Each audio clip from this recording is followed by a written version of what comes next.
waxaan rabaa inaan fariin u diro khawaarijta al-shabaab waad soo duusheen dhib baad geysateen deegaano badan baadna dhib ka geysateen insha allahu tacaala waxaannu idinku ciqaabi doonnaa gacmaha yaga hubka ilaahayna siiyey baan idinku ciqaabi doonnaa waxaan rabaa inaan fariin u diro kuwa jecel inaysi soo dhiibaan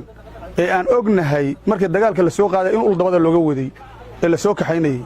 waxaan fariintan u diraya ay tahay isi soo dhiiba naftiinna iyo maalkiinna waxa aad sidaanna waa laydin ammaan gelinayaa haddaan ilaahayba laga waayn wax dhibaataa laydima gelinayo waxaan ognahay in qasab lagu wado intooda badan ayna ku qaraabanayaan dad dana gooniya leh ulna dabada looga wado isi soo dhiiba waxaan rabaa insha allahu tacaala walaalahaas bacdal mahadcelin inaan fariin u diro dadka muslimiinta ah guud ahaan reer galmudug gaar ahaan dadka reer xaajiya u dhashay deegaamadan aan hadda aanu ku sugannahay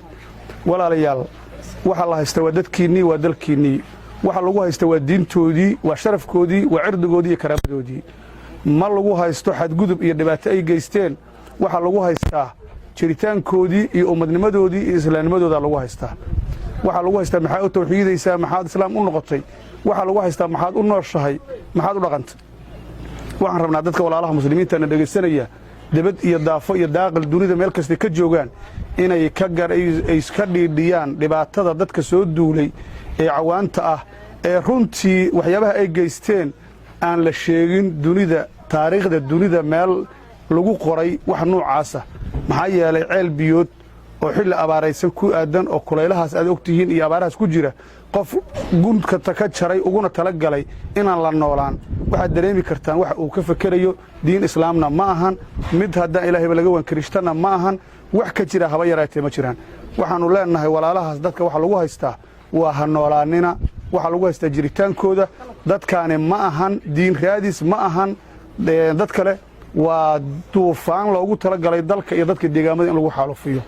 dadkaana la rabo in isirkoodii abkoodii magacoodaba lagu tirtiro insha allahu tacaala ma tirtiri doontaan waxaan rabaa inaan fariin u diro khawaarijta al-shabaab waad soo duusheen dhib baad geysateen deegaano badan baadna dhib ka geysateen insha allahu tacaala waxaannu idinku ciqaabi doonnaa gacmaha yaga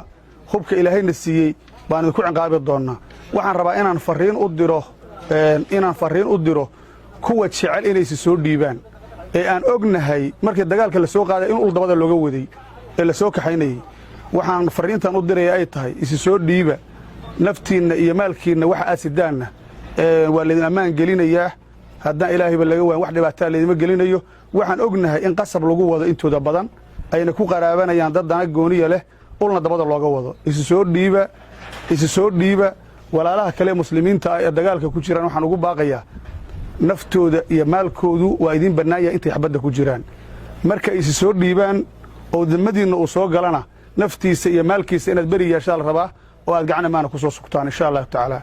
hubkoodaa noo huba maalkoodaa noo maala dhiiggoodaa noo bannaan meel aan uga haraynaa dunida ma jirto insha allahu tacaala ilaa aan dalka soomaaliya ka sifayno ma ka hari doonno ma noqon doono halganka iyagu baxdo oo keliya insha allahu tacaala iyo deegaamada hoos yimaada reer galmudug ma noqon doone waa socon doonnaa muslimiinta kaleete ee walaalaha ah ee dunida daafeeda ku suganna waxaan leeyahay nimankaani waa jilacsan yihiin waana liitaan wakhtigoodiina wuu dhammaaday ka faa'iidaysta yaysan idinku reeban maalmaha yar ee dunida ugu hartay sii joogaan inay idinsii dhibaateeyaan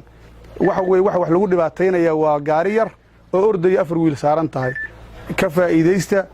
ka dagaalama dalkiinna iyo dadkiinnan ha u ogolaanina insha allahu tacaala waxaana weeye jabka iyo haziimada iyo argagax iyo dhibaataduna ayagu ku dambayn doonaa insha allahu tacaala guusha iyo faraxa iyo suruurkuna muslimiintu u dambayn doonaa asalaamu calaykum waraxmatullahi wabarakatu